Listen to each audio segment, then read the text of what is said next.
feeling na malapit ka na umalis dito sa bahay natin? Na first bahay natin. Parang, ewan ko. Hindi, ayaw ko naman sabihin na parang wala lang. Pero parang gano'n nga. Parang wala lang. Umiyak ako. Ang dami kong luha. CR. Oo nga! Totoo? Oo! Ay, nako. Hindi nga. Sobrang dami kong luha. Ikaw rin? Hindi. Ay, wala. Wala. Nung papunta na ako sa may bangko, kasi magde-deed of sale na eh, di ba? Siyempre, Pumiyak talaga akong madami doon sa CR. Siyempre, bahay mo to, di mamamalo mo to. Namimiss ko yung bahay kasi nandito, kahit syempre, imposible namang hindi mo minahal yung bahay mo, kahit ayaw mo sa lugar. Sayang, no? Dapat palang pinagawa natin bahay, yung ano lang, be? Yung bahay na nahihila. Oo nga. Yung nahuhugot. Ayan mo, planuhin natin yun. Ha? Paplanuhin natin in the future yung ano, yung bahay na nabubunot. Nabubunot. Para kung ayaw mo na dun sa place. Pwedeng lipat. 7999. Nagbibenta na po kami ng generator kasi hindi po namin madadala yun. Sila po yung buyer ng generator. Bye-bye! Ano, generator. Ay, tapos na ba? Na bayaran na yan. Ayan guys, binabaklas na po yung board and yung ring kasi kukuhain na po. Wala na po yung board, natanggal na. Ayan guys, nabili na po yung ring. Bye-bye! Bye-bye, drum! Kasi pinost po ni tatay yan sa may FB. 9,500 po ni tatay na benta. O, anong nafe-feel mo, Aurea, dahil may kukuha na ng drum mo? Ano, medyo sad kasi syempre niregalo sa akin ni tatay yan tsaka ni mama nung Christmas. I-play ko nga for the last time. Hindi na kasi namin yan guys madadala sa bahay namin. Opo, kasi ang laki po. Okay, for the last time ay mag-drum po si Aurea. Show mo na yung skills mo. Go!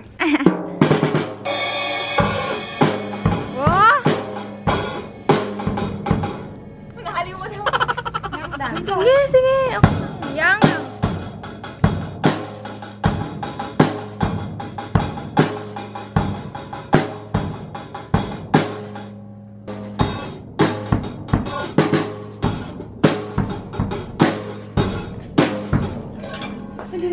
Bakit?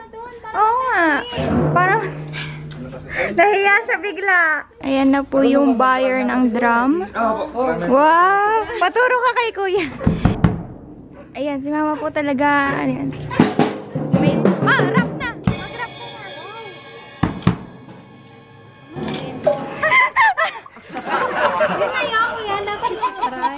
Dito po kami ngayon sa Walter kasi antayin po namin yung buyer ng bike po namin.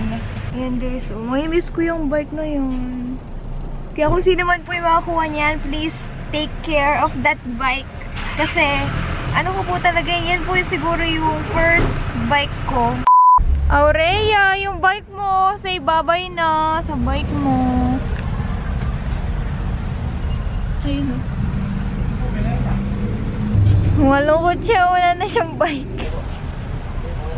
Hindi po siya yung gagamit ng bike, kundi ibibigay niya po sa anak niya na 7 years old daw. Ay, ito pera ng bike. Ay! Hindi sa'yo mapupunta yan. Kita 1,000 oh! Oh yeah! 1,500. Ilan na? 1,500, 6,700, 700, 8, 9. 1,900 pesos!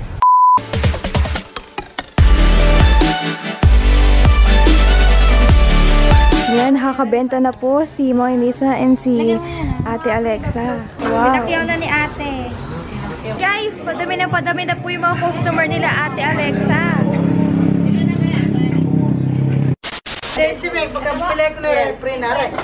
Hindi. Ang mga free po doon kinukuha. Oo nga, doon nga lang. Free po ba yung bag?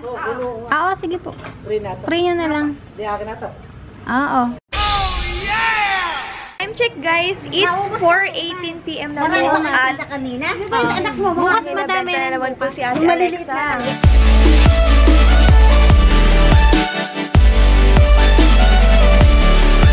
Kaya kang bigyan yung sampayan.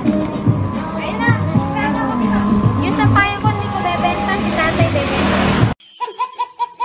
Hey guys! Update po sa amin. It is 8:16 PM na po. And, ano oras ka, Ate Alexa, nag-close?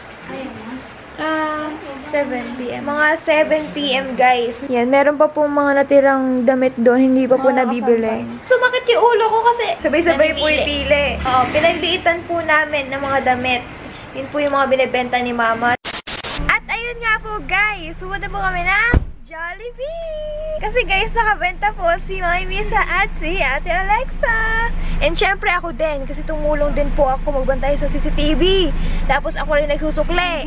Ako yung tumulong. Hindi ko nililista. Naglista ako. Kulang-kulang naman. Hindi tuloy malaman kung ano yung exact na amount ng kinita natin. Siguro guys, mas maaga pa po kami magbubukas kesa sa bukas namin kanina. Good morning guys! Second day na po namin na nagbenta ng ukay-ukay. Hala, hala, hala! Hala, hala, hala! Yun na guys, si ano guys, si Josh. Eto guys. Ako guys ang DJ for today. Yan. Nagpapatugtog kami sa labas para mas maraming ma-attract sa pag-ukay-ukay ni Mama Misa. So, ito na po guys yung total ng kinita po namin sa pag-ukay-ukay kahapon. Yung first day po. Ayan, 5,020 pesos. Yan po lahat. Dami. Dami. Pero kasi ano, dumagdag yung sa double deck. Kaya mukhang madami. Ayan, may kukuha na po nung potato corner na stall. Pina-reserve na po. Ang dami guys. Ang daming ano. Biglang dami, no? And time check, guys. It's 10:29 AM na po. At ito na po, guys, yung mga nabenta namin. Ayan.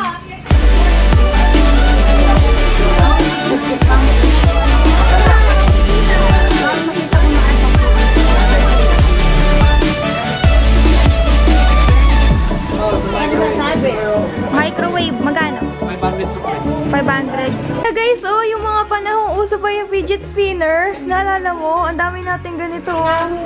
I-try mo nga. Ang galing. Umiikot lang. Ito. Wow, may trick daw si Ate. Kayong pipikit.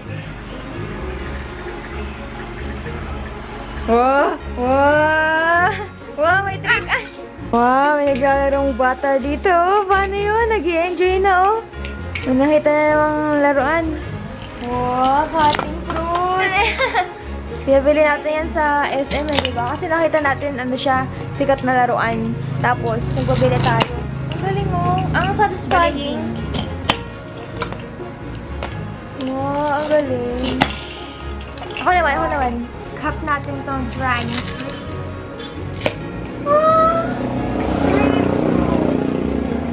Hiwain natin. Mango. Ooh. Isa, pear. Pear. Ito. Tapos, ang ano talaga, no? Parang totoo talaga. Yung paa mo. Wow. Wow. Kainin mo. Ayan po si Aurea. Tulog. Napagod po kasi siya sa pagbebenta ng ukay-ukay. Mas pagod pa sa akin. Time check guys, it's 6:51 PM na po. And nagsarado na po kami kasi gabi na. Opo. Kamusta naman Ate Alexa ang pag-ukay-ukay mo? Okay lang, masaya kasi madaming nabenta. Nag-enjoy din sa pagbebenta kasi na-miss ko magbenta. Kasi dati kasi Ate Alexa nung bata pa siya, tumutulong na talaga siya kay tatay.